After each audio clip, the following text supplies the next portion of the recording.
State media coverage of China's military drills provides a glimpse into how the PLA is adapting its tactics based on the war in Ukraine.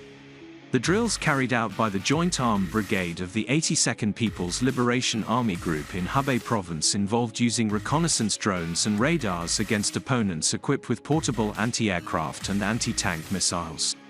We immediately deployed a portable anti-aircraft missile system supported by a radar, and that helped us turn things around successfully. In the exercises, a squadron of Type WZ-10 armed helicopters provided air cover for dozens of Type 099A heavy tanks, Type 07 self-propelled artillery and Type 04 infantry fighting vehicles, while HJ-9 Red Arrow anti-tank missile systems and HQ-17 missile systems Red Flag air defense supported by radar reconnaissance. Zhou Chenming, a researcher at the Beijing-based military science technology think tank Yuanwang, said the PLA learned from the Russian army, especially about the use of drones. Using drones as the eyes of armored forces to watch for incoming anti-tank missiles or even suicide airstrikes is one of the Russian army's cheap countermeasures, said Zhou.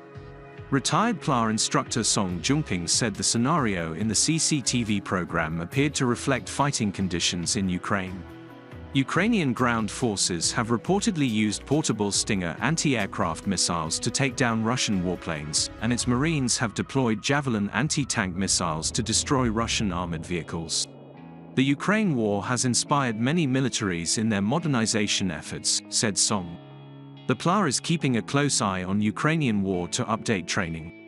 In the program, Wu Xiaofei, another commander of the 82nd Army Group, said that hybrid training requires different units to work together, encouraging commanders and soldiers to develop instinctive responses in modern warfare.